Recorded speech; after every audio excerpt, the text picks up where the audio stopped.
Hey guys, it's Car Guy 11. I'm in front of my new car I talked about in my last video, and it may surprise you, but I'm back in a Mustang. Yeah, can you believe it? It's probably not the Mustang you're thinking, because this is my daily driver replacement, the replacement for my 2015 Jeep Cherokee Trailhawk.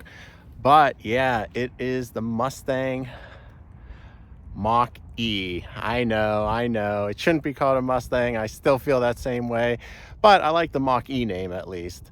So today I'm going to tell you why I had to buy this vehicle now, also my reasons for it, and we'll also get into pricing and all the options this model has. Now, those OG subscribers may remember I owned a 2015 Mustang GT back in the day when I first started a channel, and unfortunately it was destroyed by a drunk driver after only a week of ownership. So I am back in a Mustang, and it's funny, now I actually own 3 sports cars by name anyway. It's finished in a really cool looking white. It's called space white. It's almost like a silvery white. It almost looks matte with the metallic flake in it, the fine metallic flake in it.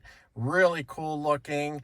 And the interior is finished in it's called space gray, but it's actually like white or cream. So definitely out of my comfort zone. I've never had a white car or a white interior. We're going to see how it maintains throughout the years. Definitely stay tuned to the channel. I'll be giving you updates. I have to say, I didn't choose this combination. It was what was available, and we'll get into why I chose this dealer. So this is a fully loaded Mach-E Premium with the extended range battery and all-wheel drive. It is the fastest non-GT model at 346 horsepower and 428 pound-feet of torque. 0 to 60 is claimed 4.8 seconds, which isn't bad and a huge improvement over my Jeep I came out of. Now, you may be wondering why I didn't go for the GT model, but keep in mind, this is a daily driver replacement, so I really don't need another sports car. But besides that, of course, it's way more expensive than GT. It comes with summer performance tires on the performance package, which of course I need to use this car in the winter. And it also has ultra suede seats and trim, which I'm not the biggest fan of. So for those reasons, I think this premium model is better suited for me. All right, let's get it out on a short drive while I finish explaining the reasons I got this vehicle.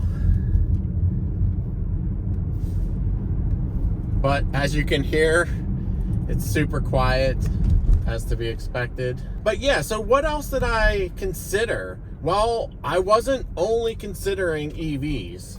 In fact, I was leaning more towards getting one last gas-powered vehicle, because I figured the infrastructure is not ready yet. There's still challenges, and there's going to be so many more improvements over the next several years.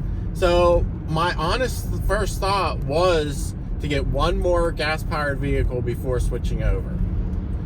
But I started researching and looking at the vehicles, like small SUV type vehicles. I was not thrilled with the powertrains. They're all these 4-cylinder turbos.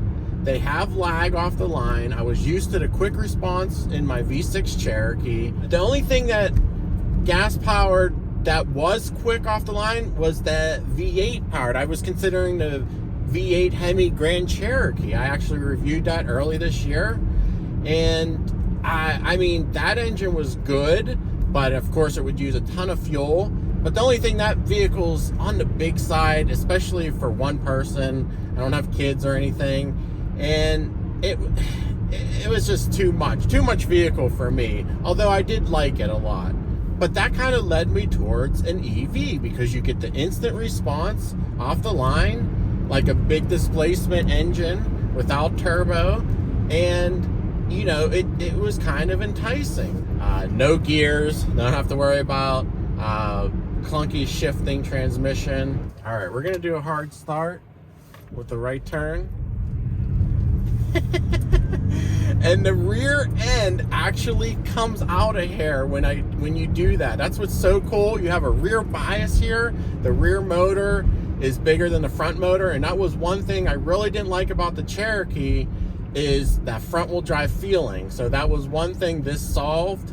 And I was looking for gas powered rear wheel drive based vehicles, which are limited in the size I wanted anyway. I wanted something smaller. Also, I wanted something with the hands-free driving capability, or at least a very good lane keeping system. And this offers the Blue Cruise, which is so cool. I haven't actually been able to test it out yet, but yeah, very excited to test out that system. And that's very limited. Only Ford offers Blue Cruise, Lincoln, of course, and then of course GM has the Super Cruise system. All these electric vehicles are super hard to get.